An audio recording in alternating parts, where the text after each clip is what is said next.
Hey, what's up, Butch Femme Discussion? This is Ashton. I'm Thursday's Butch.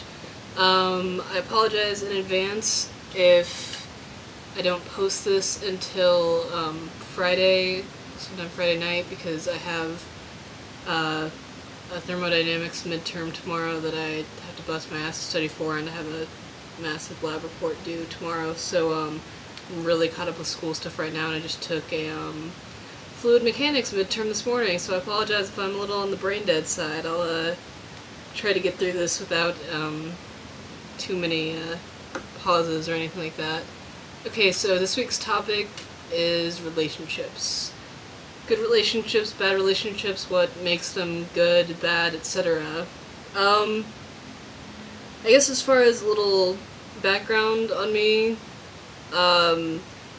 Simon actually has a really good topic. I just started dating someone last week, which I wasn't really expecting to happen, but I'll get back to that in a second. Basically, as far as relationships go with me, my last relationship was about 2 years ago, so it's been a while. It was a very, very, very toxic, melodramatic, and emotionally manipulative relationship that took me a good while to get over, and also made me grow up a lot and realize what I do and don't want out of a relationship. But it was bad enough that I had to cut this girl out of my life pretty much. I haven't spoken to her in about 2 years, so if that gives you any clue as to how horrendously melodramatic it was it's not a good time. So I guess, to me, as far as I see it, like, relationships, I don't consider myself half a person waiting to meet my other half, really. I know that's really commonly held belief, but to me, like, I am a whole person. I love myself, and I get myself, and I finally am in a place where I feel like I really know myself. And that's, more important to me than anything, really. So I don't see relationships as a way of completing myself. I feel like I am a complete person, but I'd like to find another complete person who, is comfortable with who they are. So that's a big thing.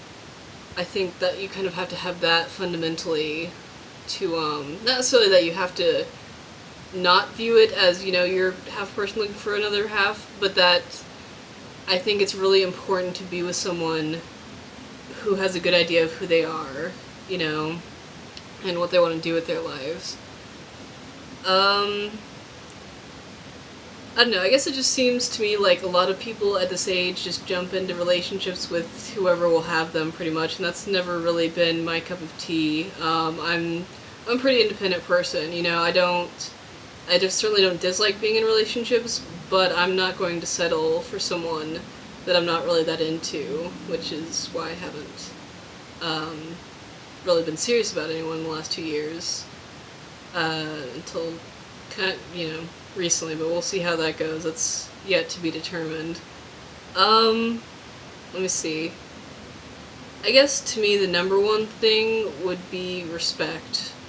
Respect, I think, is really at the core of almost everything else. Respect and being with someone who's a good-natured, genuinely good-natured person, who doesn't have the desire to intentionally hurt people or who isn't apathetic about hurting people, and doesn't do malicious things just to get a rise or just to have, that make-up, break-up feeling in a relationship. It's really super toxic. But respect, I really do think that's at the core of a lot of other things, because I think if you truly respect someone, you won't cheat on them. If you really respect and care about who you're with, you would not lie to their faces, and you wouldn't go behind their backs to do things. I think respect is the foundation for things like honesty and integrity and things, other things of that nature when it comes to being with someone. I guess, of course, yeah, physical attractions do matter. I think I kind of see it as you know, a pyramid of importance that's divided into two parts. And on the top half, you know, sorry to get all like food pyramid on you, but I'm gonna run with this simile. Like on the top half, there's, you know, physical attraction, there's, you know, sexual compatibility, and how much that person lights your fire and all those things. But I think on the bottom half, there has to be a foundation of trust and sincerity and goodwill and respect and communication. And you can have, you know, one or the other, but the pyramid's not complete unless you have both. You know, it really has to be an integration of all of those factors, I think, to make a really good, genuine, worthwhile relationship. So I guess, you know, that's kind of it. I think most people have already touched on other things I want to say, you know, just general, you know, be genuine, talk to your partner, be real, for the love of God, don't play games, you know, there's no reason to play games with other people's emotions and their hearts. It's a shitty thing to do, and excuse me if I sound bitter about that, but I've just had a lot of experiences with people who seem to get off on doing that, and that's really kind of, I don't know, despicable to me, I guess. I don't understand why some people get off on hurting others or having the power to manipulate them. So, that's me. That's my little bag of issues and relationship opinions and such. So I guess I'll go ahead and cut this short, and I will see you guys in a week. Peace, guys.